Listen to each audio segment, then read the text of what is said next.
Assalamu alaikum and welcome back. So we are back now. It's 11:41 and I'm still chatting to Sayerah Bhamjee. I'm not sure if I'm still in the hot seat. Sayerah, am I still in the hot seat? Walaikum salam. Yes, Yasmeen, you're still in the hot seat. I'm not letting go of you so easily. Oh Okay, gosh. just a very quick one. Mhm. How has your rich, diverse cultural history encouraged you or allowed you to practice Islam the way you practice Islam?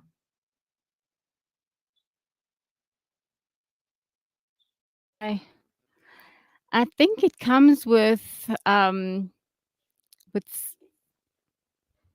like again, let me think. I need to think about this one. Gosh. Repeat the question.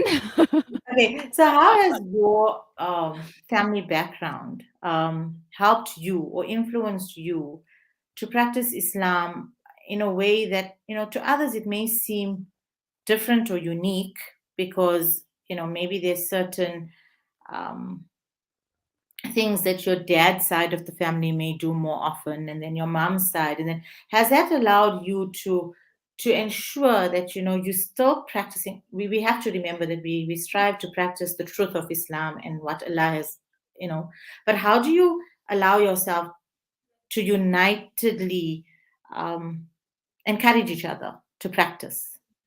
Am I I think making it's like sense? yeah, you are making sense, but to me, it's like I don't know how to differentiate that because I feel like it's the same from for me, it feels normal. It's like a norm. And when I look at other people practicing, yes, we do our salahs, we do the Quran.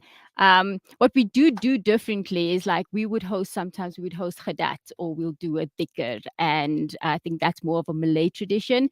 And Bubar night on the 15th fast, Alhamdulillah. So that's something that we do. Yeah, so if that's the differentiation there, and then what I can think of is that in COVID, when we all made our salah, we made our salah together.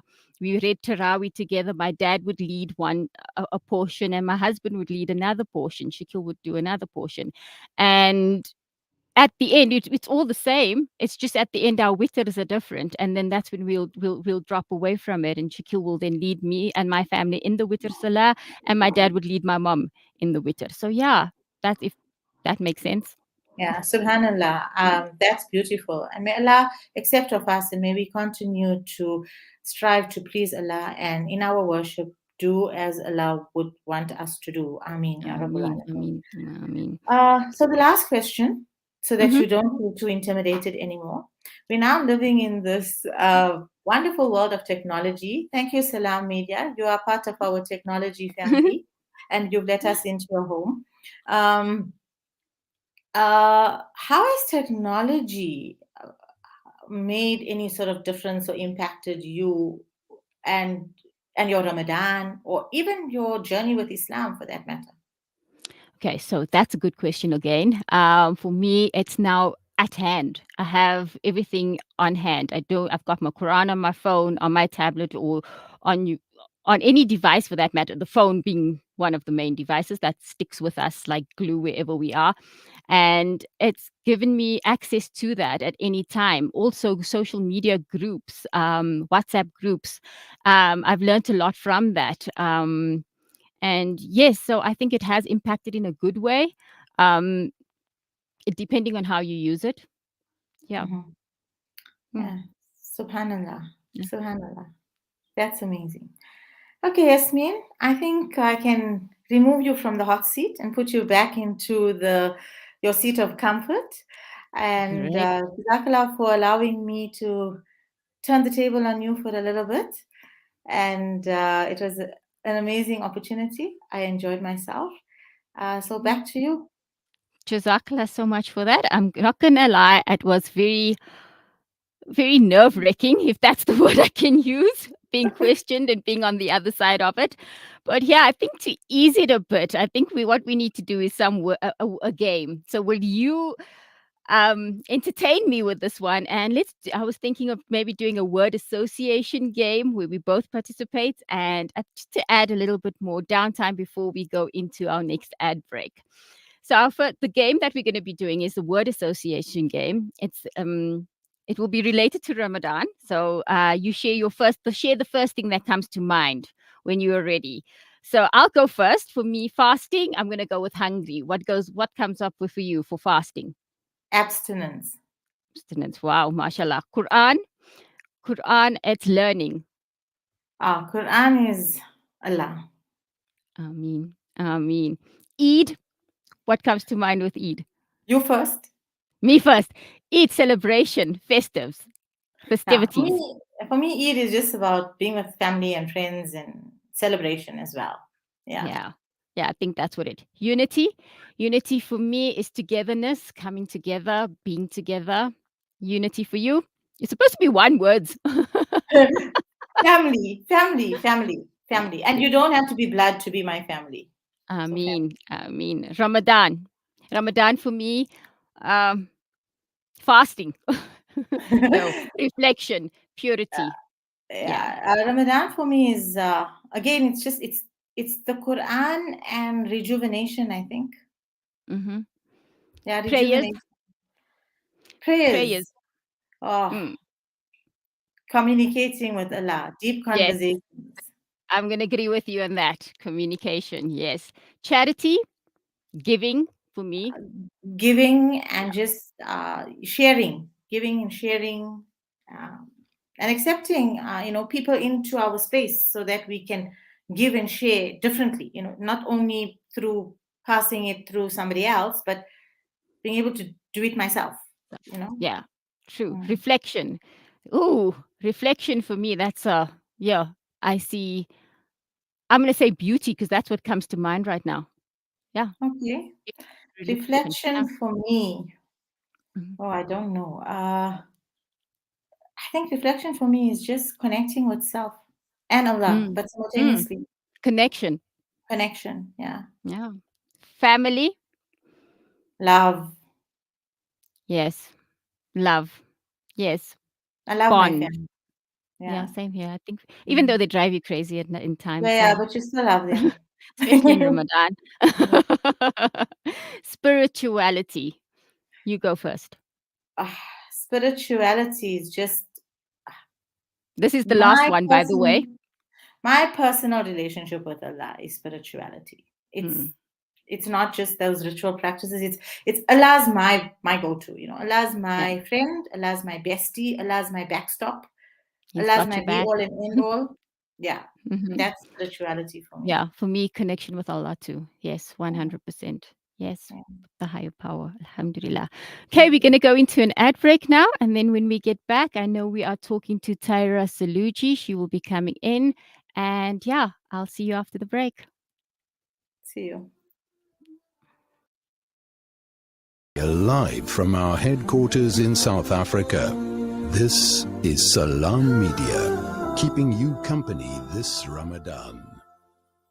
From samosas and half moons to cook sisters and roti, everything between iftar and seri makes sunfoil cooking oil an essential part of your Ramadan. Approved by the Heart and Stroke Foundation as part of a healthy diet, this blessed month, give your family the best with sunfoil because tradition just tastes better.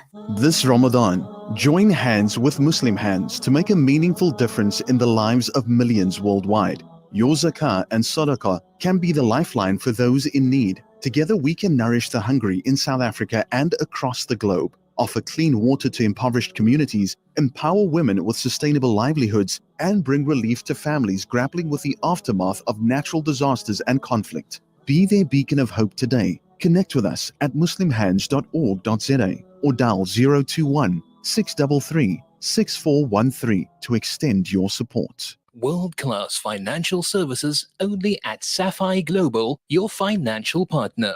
If you are looking for Islamic Sharia and ethical financial products, look no further. Sapphire Global offers a wide range of financial service offerings from short-term to life and investments. A full-service center with all financial requirements under one brand. Our highly skilled and experienced consultants are ready to help protect your financial future. Contact us on 041 001 0184 or visit our website on www.sapphireglobalfs.com. Sapphire Global is an authorized financial services provider.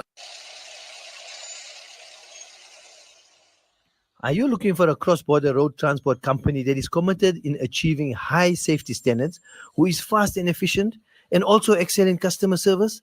Gardi Global specializes in cross-border transport from South Africa to Mozambique, Zimbabwe, Zambia, and Malawi. Gardi Global, situated at 10 Daniel Road, Benrose, Johannesburg. For inquiries, contact our trained staff on 011 614 3108 or email info@gardiglobal.co.za. Safe long haul into Africa is our business. Gardi Global Transport. Salam Media, a global voice for humanity. That was not really my first message. I had had several messages, and in response to my initial messages that were condemning both the killing of Israelis and the killing of Palestinians and the devastating impact on hospitals, schools, and civilian infrastructure. I got a response that was positive in the majority of responses, but a few didn't feel that it was good to empathize and sympathize with Palestinian civilians. And some even sent me WhatsApp messages about the need for me to take a stance that only condemned Hamas. And so I issued that tweet to explain to people that I would rather side with justice. Professor Truly Madon Selah. Salam Media, a global voice for humanity.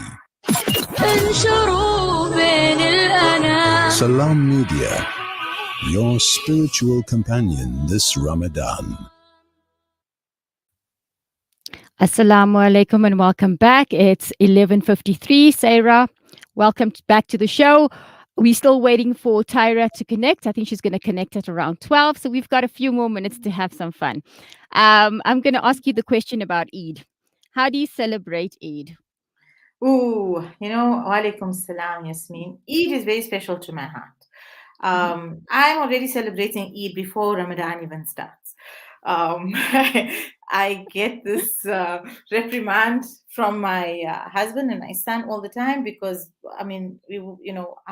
we barely start Ramadan and I'll go, Ismail, are we hosting this year? What gifts are we going to get for all the kids? What are we going to do? Are we, and I'm super excited. And he'll always say, you haven't even fasted one fast yet and you are waiting for Eid. So subhanallah, Eid has always been very special. Back home when I was a little girl and I did Eid with my parents, like I said, it was always a house full and there were lots of people with us all the time. We were very big on Eid. Alhamdulillah, we still are. Alhamdulillah. The only thing that has changed with my mom and dad and giving us Eid is that now my mother has started this tradition of giving us joint gifts, which my brothers vehemently opposed. They're very upset. It's like, no, mommy, personal gifts. And I agree. And we like, mommy, you can get your daughter-in-law and your son-in-laws, daughter-in-laws and son-in-law, their own gifts. We want personal gifts from you, but no, alhamdulillah, my parents still give us, alhamdulillah. Alhamdulillah. My mother-in-law and father-in-law were pretty much the same. They would do that, but I'm very big, alhamdulillah. At one stage when my son was born, I started a tradition with my in-laws that we would give all the children gifts, presents, and we'd do this official gift-giving ceremony on Eid day where we'd line all the children up. There were about 14 or 15 grandchildren at the time, and we'd make them sit according to the youngest to the oldest. And my husband and I would go and buy gifts, like I told you, from previous years already and throughout the year. And we'll do this in wonderful gift-giving ceremony on Eid day. And my mother-in-law would present Mashallah. it. And my one brother-in-law would insist that the children first come and say something or sing something. And one child will inevitably cry and the other child would be laughing and screaming. So subhanAllah, it's created beautiful memories. And so we maintain those sort of traditions and newness, but Eid is just really about being with the family and being with friends and celebrating as much as we can in different ways. Subhanallah. Subhanallah. Do you want With me, yeah, same thing. We have like traditions where we buy. Okay, so Eid is hosted in my place every day, every Eid. Everybody comes home because we're the eldest kids. And yeah, it's just the diversity of everybody coming together, both my in laws as well as my family. And we all connect and sit around the table, having all these different meals, having these fun discussions. Yeah, it becomes a table of festivities. We literally sit on the table from lunchtime right up to supper sometimes. So yeah, it's fun. The kids go around all dressed up, taking pictures. Yeah, so that's my Eid in a nutshell. But the Yeah. preparation that goes with that comes in where you are actually preparing from the night before. And we Uh-huh. have this thing where we're always trying to get done before the men come back from mosque. So I don't know how that works in your family, but yeah, with us women, we're trying to get everything done before the men come back from mosque. Subhanallah. Yeah, no, I think that's every woman, every household has that. Mhm, One of the things that was very unique with my in-laws, and it's just worth the share, was mhm. so my husband's got four brothers.